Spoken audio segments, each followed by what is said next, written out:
Or to, I think, the 1970s, if my math's right. 82.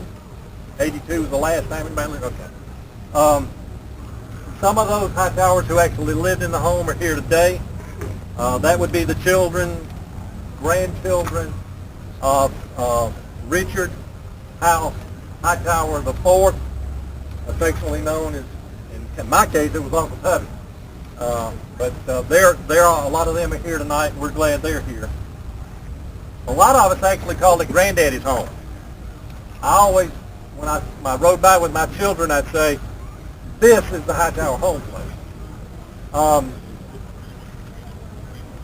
You know, we all have fond memories of here. I can remember many of the family celebrations. I can remember many of the holidays. But we also had some very sad memories in here, particularly when we mourned the loss of loved ones. I want to tell you one story. It is my most vivid memory of this house, and it actually has to do with history. I want to tell you I was about 12 or 13 years old. That was a long time ago. My grandfather and father, we were sitting at the kitchen table back there. I'm assuming Uncle Tubby was there too. And they had some old pictures and we're talking about the house. I distinctly remember seeing a picture taken somewhere from the back porch of this house, and it was of Union hospital tents. Now, this is the part I don't have any documentation on, so you'll have to take family history on this. Captain Richard House Hightower served in the Confederacy. There's some information in that handout. He was with the 10th Georgia Cavalry. Now, he had 4 brothers that also served. They were in the infantry. I think that means he had a horse and they didn't. That's all I can think from that. But he was with this home, and when Sherman came through, Sherman did not burn it because it was being used as a hospital. And that my great-great-grandfather stayed with the home under an agreement that if he would treat the Union wounded and sick at this same location, that they'd not burn the home and he could stay with it. Now, whether that's all accurate or not, I don't know. I do know there are 2 facts in that story. The fact is, Captain Richard House Hightower was a doctor, which lends some credence to it. And the fact is, it was a hospital during the Civil War. I wish if anybody in the family could find that picture, I'd love to see it again, but nobody seems to know what happened to that picture. But I distinctly remember seeing the hospital tents behind the house. I also want to, as a side, if any of the firefighters find any of that Confederate gold my family left behind, we're all here, so y'all look at You know, the Hightower members are proud to be an important part of Stockbridge and all of Henry County. I need to go back one generation before this house was built. Richard House Hightower's father's name was Raleigh Hightower. And you'll find a lot of the Raleighs in and around the community too. There are a lot of Hightowers in and around Henry County. But we're honored to be here tonight as a family. You know, we're sad that a place many of us called home is going to be gone after tonight. I hope after this house is gone that the city and maybe Henry County will at least consider that these grounds are pretty historic, having been serving as a hospital. I also believe some of the family history said it was one of the first hospitals and doctor's offices in Henry County. At one time, I've got the article somewhere in the house, I can't find it, but I do have it, that stated this was one of the 3 oldest homes in Henry County, still standing. But if the story about being a Civil War hospital is accurate, I'm certain that both Union and Confederate soldiers probably suffered and died on these grounds. So not only are they probably historic grounds, they're probably hallowed grounds because of what happened here generations ago. But for the Hightowers, it's always going to be a hallowed ground. This is home. It'll always be the Hightower home. Now again, on behalf of the Richard House Hightower descendants that are here tonight, and those that couldn't be, we had several that could not be here, we want to thank you for this ceremony. And I had one more. This is just a little personal. Is anybody carrying the Richard name today? Other than I know My brother's still carrying the Richard name. He's Brad and Richard. Any of the others carrying the Richard or the house name? Yeah, Brad's the only one still carrying the Richard name 5, 6 generations later. So again, thank you for this ceremony, and thank you for allowing us, Mr. Mayor, to be part of it. And I'm going to turn it over to whoever's next. Alfred.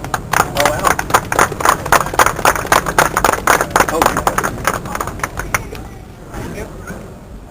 On behalf of Dr. Mike Moon, I'd like to read a poem that he penned himself on July 26th, this day. Dr. Moon is Senior Research Assistant with the Cemetery Research Group, and my name's Alfred Brett. I'm the founder and president. So I'd like to read this poem in recognition of the Honorable Hightower House. The night they burned old Stockbridge down. The night they burned old Stockbridge down, and all the people were standing round, watching the path go with a crackling sound, bringing visions of the Civil War one last time. Some looked with a grin, and some with a frown, as the flames took history to the ground. The ashes and embers would lie in a mound, as the smell and smoke floated all around. But there are memories that abound of patients saved from sickness they had found. The Dr. Hightower family worked all around to bring healing with the aid of the Lord that was found. So as smoke drifts through the town, part of those will be found. Just remember, when progress ate like a hound, on the night they burned old Stockbridge down. Reverend Dr. Mike Moon, Doctor of Divinity. And also for the Hightower family, I have a few signed copies of the poem that he would like for y'all to have. And y'all can see me afterwards, and I'll give those to you.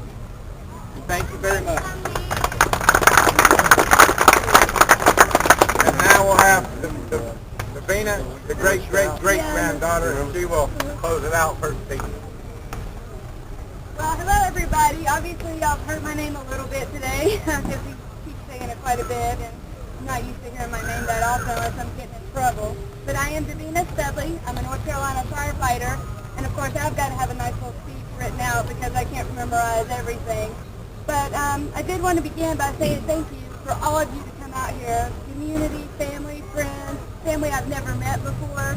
I know this is kind of a hard time, very emotional time for a lot of people, but I'm glad everybody is here, and I want to say welcome and thank you for your time, for coming out and sharing a part of history with our family. I wanted to start the evening with a poem that says, a house is made of walls and beams, a home is built with love and dreams. The house that stands before you today is nothing like the house which all the love and dreams were brought up in. It's just a mere shell. Throughout several generations, however, much love has come from the family and the community of Stockbridge as well. The ceremony is the last transition of this house, but everything a home represents will continue to grow in Stockbridge. I'd first like to reflect on some of the history of the house with you, the changes of this house over time, lastly, the future of what will no longer be standing here and what will happen with this property. This house may have started out as walls, paint, and wood, but when the Hightower family moved into it, it became the cornerstone for many of Stockbridge's citizens. Not only did the house serve the citizens of Stockbridge, but it once was a hospital for injured Civil War soldiers. Dr. Hightower served the community in many ways, accepting payment in various ways from goods and services by other people of this town. Not only did he care for others, but he brought about changes over the years to inspire family members in the community and encourage citizens to get into the helping professions and help others. Over the years, the Hightower House has continued with the dreams of the past and into the present. We have many family members who are doctors, county sheriffs, nurses, EMTs, and firefighters and played a huge part in the lives of citizens becoming a part of serving their community as well through the various groups and organizations. My grandmother, two of my sisters, my mother, were the last to reside in this home.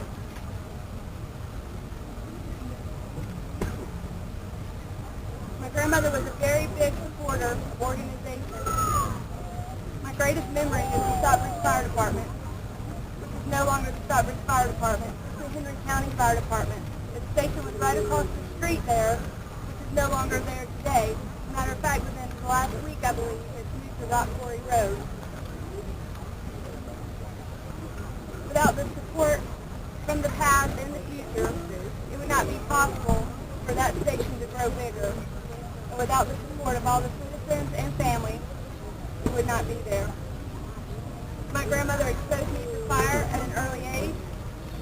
They have talked about the firehouses and haunted trails. They were put on the side. She supported the fire department by allowing them to let her use the land for fundraisers. I don't think there's any greater gift than serving your community. Once again, this home was built through love and dreams and continuing to serve others in Stockbridge. Today, the house does bring a series of emotions: pride, happiness, sadness, a sense of accomplishment, encouragement, and a love for serving others. So the Hightower house will no longer stand here as part of Stockbridge's history. It will have served as a great cornerstone and a foundation of the future of Stockbridge. I did want to end this with another proverb: a home is home, be it ever so humble. My family, myself, are very humbled to be here today with all of you, to be able to share a piece of history with you, but also to share this house with you. When I speak of home, I live in North Carolina. It is not North Carolina. When I speak of home, Stockbridge, Georgia is my home, and I tell people that all the time. With that, I just want to thank the mayor. Lots of sirens, that's always a good thing. I really couldn't have got heard that stuff though. But I want to thank the mayor, the fire department, everybody that came out, and also very proud to have all the firefighters here being able to train and learn and to get some use out of the house while it's still here and while they're able to learn and educate themselves on what they're getting into in the fire service. Thank you. Before you go, we got Henry County's finest public servant. Chief Lacey's got something he wants to present, and then he will tell you what's going to happen for the night. Their show. Davina, on behalf of the fire department, I'd like to give you a fire department t-shirt. I know that you collect some patches from time to time, so I have some fire department patches for you as well, and I thank you for your comments about the fire department and for this structure. So, thank you. Sure.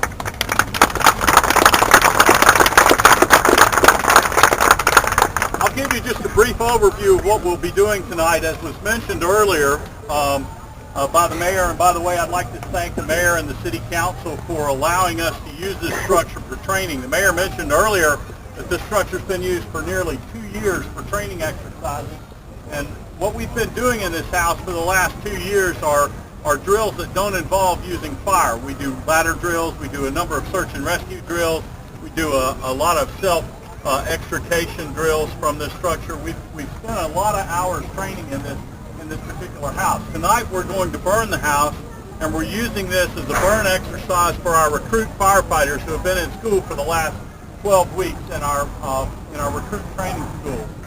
Now, this is the first time that they've trained in this house under live fire conditions. It's the first time that we've used this house in live fire conditions. So this evening we're going to ask that once we're done with this ceremony, we have you all stand on the other side of the yellow line that you see that's appeared behind you there. We'll be stretching some hose lines in this area, and we'll start live fire operations probably around 9 o'clock. We'll run a number of evolutions on this house. We'll burn in different rooms. different places and allow our crews to come in and out of the structure and extinguish fires repeatedly. Now this is a training burn, but I have to tell you that this is just as dangerous as any fire we're going to encounter. Fire really doesn't know the difference between training and anything else. So we're going to take some safety precautions here with this structure tonight, and our intent is that we teach our people how to do what they need to do about the business of being firefighters, but that we keep them safe here tonight. So that's our primary objective, is that everybody leaves here safely. I expect that we'll go to final burn down sometime around midnight, and this thing will probably be here until 1 or 2 o'clock in the morning, cooling it off. It'll take a couple of days for it to finish burning completely and to cool down, but we'll monitor it during that time. I can't tell you how important this type of training is to us. To be able to actually burn inside of a building that's going to deteriorate as we're working in it. This is the most realistic training opportunity that we have to burn in acquired structures. It's also the most dangerous. So I appreciate your attention tonight and your interest in what we're doing. If you have any questions for me, please catch me, and I'd be glad to answer any of them. Thank you again.